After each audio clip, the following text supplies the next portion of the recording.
इस 3D diagram में आप देख रहे होंगे कि यहाँ पर जो आपको कोशिका दिख रही है यह है यूकैरियोटिक सेल। यूकैरियोटिक सेल मानव में, जानवरों में, पेड़ पौधों में और फंगी आदि में पाया जाता है। इस 3D मैप में आपको अच्छी तरह से समझ में आएगा। इसका पहला पार्ट लेते हैं हम RER अर्थात रफ एंडोप्लाज्मिक रेटिकुलम।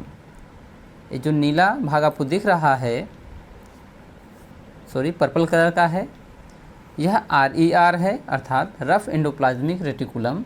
इसमें प्रोटीन का संश्लेषण होता है। नेक्स्ट इसके पार्ट आते हैं न्यूक्लियस। न्यूक्लियस केंद्र होता है। इसमें जेनेटिक मटेरियल स्टोर होते हैं। जो आप देख रहे हैं इस बीच में जो ब्लू कलर का है यह है न्यूक्लियस। इसमें जेनेटिक तत्व होते हैं। नेक्स्ट आता है न्यूक्लियस पोर्स। इस जो पीले भाग में आपको डॉट्स दिख रहे हैं यह न्यूक्लियस पोर्स हैं अर्थात केंद्रक के बीच छोटे छोटे डॉट्स जो पदार्थों का आदान प्रदान करते हैं। इसको हम doorway of nucleus and cytoplasm के बीच में हम बीच का एक डोर के रूप में इसको मानते हैं।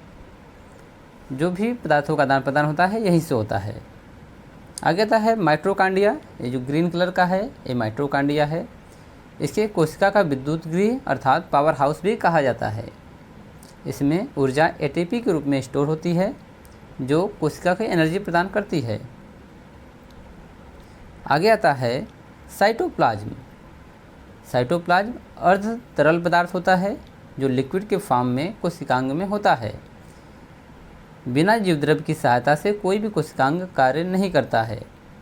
जितने भी लिक्विड फॉर्म में दिख रहे हैं ये सभी कुछ जीवद्रव्य हैं, साइटोप्लाज्म। आगे आता है क्रोमोसोम्स। इसमें DNA तत्व होता है। जो आप देख रहे हैं मिडिल पार्ट में एक क्रोमोसोम्स है जो X की तरफ बना हुआ है। ये क्रोमोसोम्स है जिसमें DNA तत्व पाया जाता है। आगे था न्यूक्लियस मेम्ब्रेन जो किनारे किनारे पर आपको देख रहा है चेन के रूप में, यह न्यूक्लियस मेम्ब्रेन है। ये जो पीले वाला भाग है जो डबल लेयर का है यह न्यूक्लियस मेम्ब्रेन है और इसी के बीच में ही ये क्रोमोसोम्स अर्थात DNA पाया जाता है। आगे आता है सेंट्रॉयड। सेंट्रॉयड की जो संरचना होती है वह बिल्कुल सीधी होती है। यह केंद्रक को सपोर्ट प्रदान करता है। ये जो पीले वाला भाग है यह है न्यूक्लियस मेम्ब्रेन। ये डबल लेयर में होता है। यह केंद्र की सुरक्षा करता है।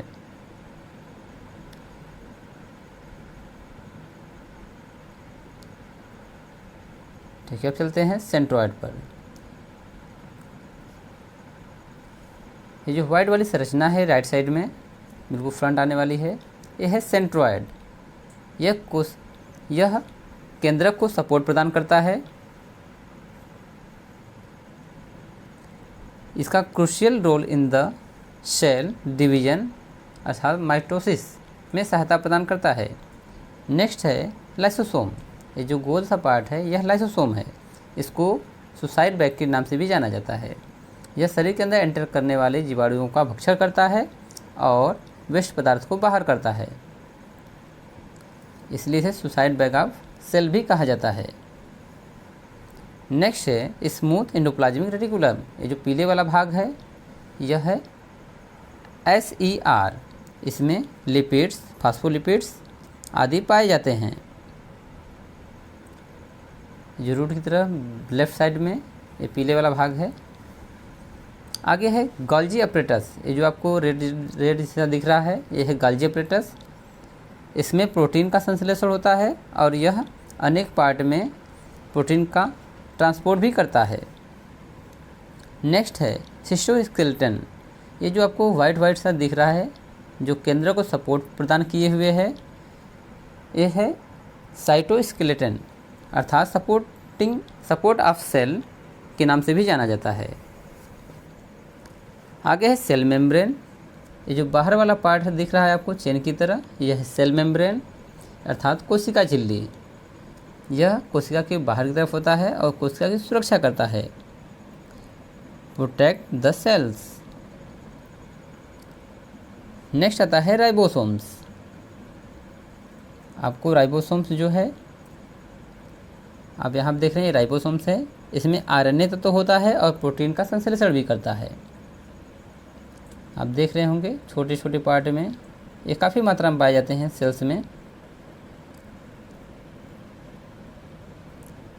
नेक्स्ट है न्यूक्लियोलस, फैक्ट्री ऑफ राइबोसोम्स के नाम से भी जाना जाता है, अर्थात न्यूक्लियस जो है राइबोसोम्स का एक तरह से फैक्ट्री काम करता है। यहाँ पर राइबोसोम्स का निर्माण होता है।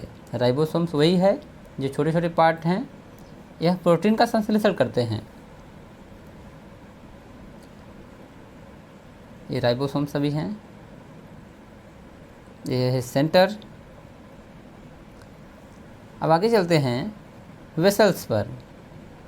वेसल्स इसका काम होता है स्टोर एंड ट्रांसपोर्ट सब्सटेंस, अर्थात वेसल्स जो होते हैं यह पदार्थों को स्टोर करते हैं और ट्रांसपोर्ट का काम करते हैं। जो ग्रीन कलर का गोल सा दिख रहा है यह है वेसल्स।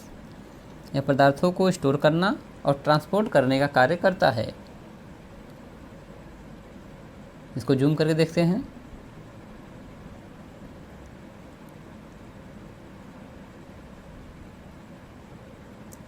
अर्थात यूकैरियोटिक सेल जो होता है पोड विकसित होता है, के अंदर इसमें पोड विकसित है। आपको ऊपर से टॉप व्यू दिखाया गया है।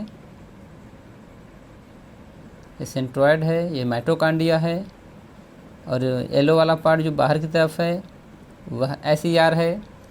जो आपको बीच में दिख रहा है पर्पल कलर का वो है रफ एंडोप्लाज्मिक रेटिकुलम। ये सेंट्रॉयड है, बीच में नोभिक है और क्रोमोसोम्स हैं, बीच बीच में राइबोसोम्स हैं और ये लाइसोसोम यहाँ पर है और ये बगल में जो